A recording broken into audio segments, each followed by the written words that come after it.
Salut, c'est Seb. Alors aujourd'hui, je suis à Phnom Penh et je vais te parler de client idéal. Parce que qui dit business dit client, évidemment. Et tant qu'à faire, il faut se définir une cible idéale. C'est ce qu'on appelle généralement son cœur de cible. Et en fait, il y a trois types de clients que tu vas pouvoir cibler. C'est tout d'abord les gens qui ont un problème en commun. Ça peut être par exemple tous les gens qui voudraient avoir plus de muscles par exemple. Et si tu as une salle de sport, c'est un très bon moyen pour cibler effectivement des clients potentiels qui seront prêts à payer pour résoudre ce problème. On peut cibler également des gens qui sont d'un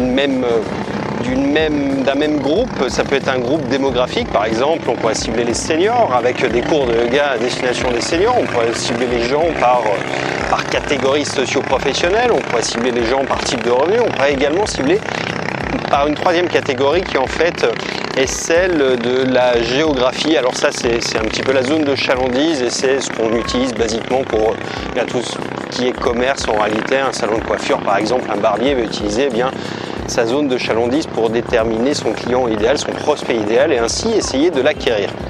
Mais au-delà de ces règles qui vont te permettre ensuite de faire de la campagne publicitaire, de scraper des emails, bref, de mettre en place toute une somme de stratégies pour aller récupérer ces personnes. Et également un point qui est intéressant d'évoquer, c'est au-delà de simplement ces ciblages-là, c'est de se poser la question d'avec qui vraiment on a envie de travailler. Parce que c'est une question qu'on aborde assez peu. C'est d'un point de vue business, effectivement, on pourrait se contenter de dire que notre client idéal, il a 50 ans, il s'appelle Jean-Louis, il vient de finir de rembourser sa maison et puis il voudrait se remettre un petit peu au sport. Mais c'est pas forcément avec lui qu'on aura envie de travailler parce qu'en réalité, quand on fait de l'acquisition, l'idée c'est pas d'avoir des clients jetables, c'est d'essayer de construire une relation sur la durée, une relation de long terme. Et c'est nettement plus facile, une fois qu'on a acquis un client, de le garder, de le fidéliser lui, plutôt que d'aller en chercher un nouveau. Donc l'intérêt, c'est sans doute aussi un point qu'on aborde assez peu, c'est de te poser cette question-là. Est-ce que tu auras envie de travailler avec Jean-Louis pour la prochaine année, les 2 prochaines ou les 10 prochaines années? C'est pas forcément le cas et on s'aperçoit que c'est une erreur que plein de gens font en matière de business, c'est de penser que simplement un ciblage peut être suffisant alors qu'on occulte toute une partie qui est beaucoup plus personnelle et qui est tout aussi importante à mon sens.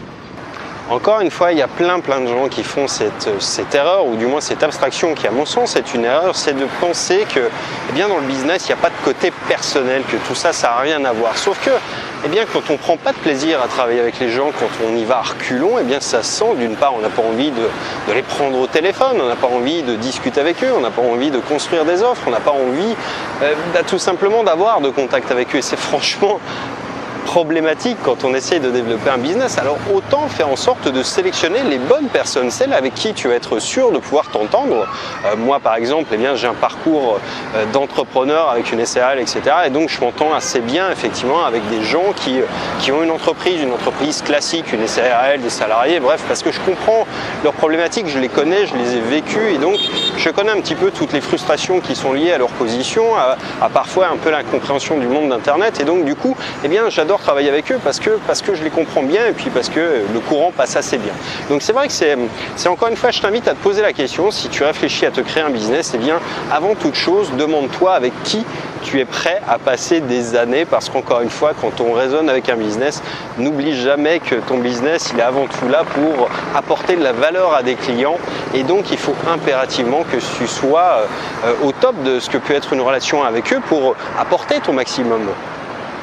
Et si ça t'intéresse d'aller plus loin dans la construction d'un business, j'ai créé cette semaine une mini formation gratuite que tu peux télécharger en cliquant sur le lien qui vient d'apparaître dans cette vidéo si tu es sur YouTube, ou bien dans la description si tu es sur Facebook ou ailleurs.